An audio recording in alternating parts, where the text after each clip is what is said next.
Османская империя знаменита своими гаремами. Многим было интересно узнать, что же происходит за закрытыми дверями гарема. Жизнь женщин-наложниц в гареме не была похожей на сказку. Им приходилось весьма трудно, они старались только выжить в этих нелегких условиях. Что же сложного может быть в том, чтобы быть наложницей султана? Во дворце Топкапы имелись отдельные покои, где проживали все женщины, имеющие отношение к султану. Там жили обычные рабыни, наложницы, фаворитки, сестры и сама мать султана Валиде. Конечно, у нее была отдельная комната, шикарно обставленная, но находилась она также на женской половине дворца. Женщины, которые, по идее, должны были себя холить и лелеять для удовольствия султана, на самом деле преодолевали множество трудностей, чтобы просто не умереть. Например, зимой дворец Топкапы очень плохо отапливался. Женщины постоянно мерзли. Они были вынуждены укутываться в меха, чтобы хоть как-то согреться. Влажный сырой воздух в помещении гарема очень плохо сказывался на здоровье наложниц. Девушки со слабым иммунитетом часто становились жертвами различных инфекционных заболеваний, таких как туберкулез легких. Даже если у какой-то девушки не было внешних симптомов болезни, она все равно была переносчиком заразы, так как помещение гарема не было рассчитано на то количество женщин, что там проживали. Само собой разумеется, что жили они очень скученно, места не хватало, и эпидемии порой уносили много жизней. Но даже если бы у них и была бы возможность побыть в изоляции на время болезни, не факт, что им бы позволили такую роскошь.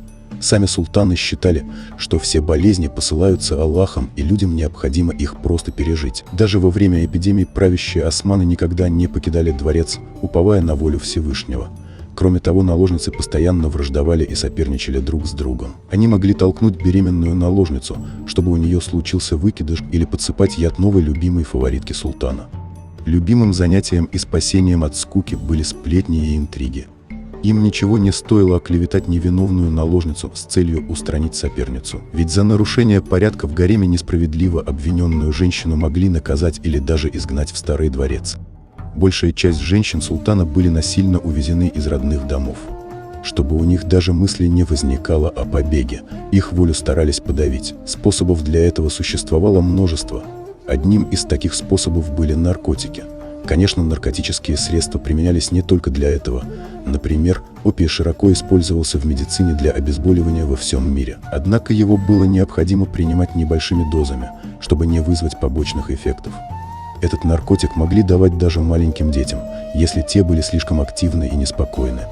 А в гареме применялся опий, чтобы разрушить желание женщин о воле. Его могли пить в виде таблеток, жевать или же курить. Постоянное применение опия служило причиной возникновения потери памяти у наложниц. Они не могли ничего вспомнить о той жизни, что была у них до гарема. А поскольку опии давали им постоянно, то девушки становились настоящими наркоманками. В гареме немногие женщины имели честь провести ночь с султаном. Женщины отчаянно скучали. У них не было никаких увлечений, их образованием никто не занимался, из дворца их никуда не выпускали.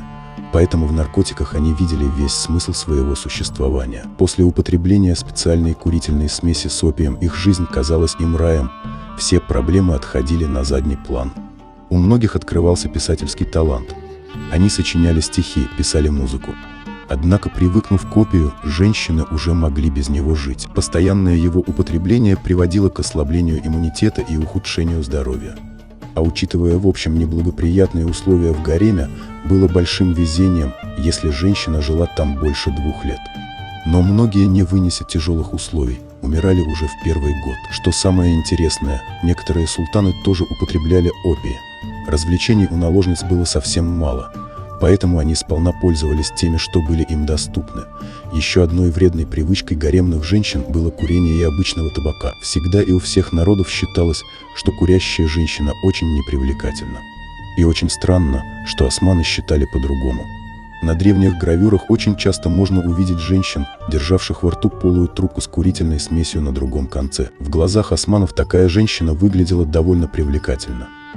Даже существует миф о том, как появился табак. Якобы это растение произошло из слюны пророка, когда он сплюнул на песок яд, укусивший его гадюки. Курили в гареме все, и те наложницы, что давно обретались в гареме, и только что прибывшие.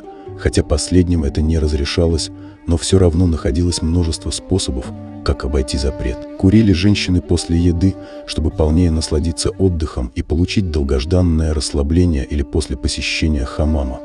В банях предусматривалась специальная комната отдыха, чтобы женщины спокойно могли покурить трубки и в волю посплетничать. В табак добавляли различные примеси, чтобы вкус был насыщенней. Некоторые женщины предпочитали курить наргиле. Добавляли различные ароматические добавки, цветы. Было замечено, что наложницы, курившие табак чаще других, больше страдали от туберкулеза. Чубуки для курительных трубок и мундштуки для наргиле были украшены драгоценностями. Такую роскошь могли позволить себе только состоятельные женщины. По этому признаку всегда можно было отличить простую наложницу от фаворитки. Еще гаремные женщины обожали пить черный кофе. Ничего страшного в этом вроде бы нет, но одно время считалось, что чрезмерное употребление черного кофе может спровоцировать либо выкидыш у беременной женщины, либо из-за него мог родиться ребенок с какими-то физическими или умственными отклонениями. Курение тоже относилось к этой же категории. Султаны трепетно относились к продолжению своего рода. Именно поэтому довольно часто османские султаны запрещали под страхом казни курить табак или пить кофе. Позднее это ограничение убрали.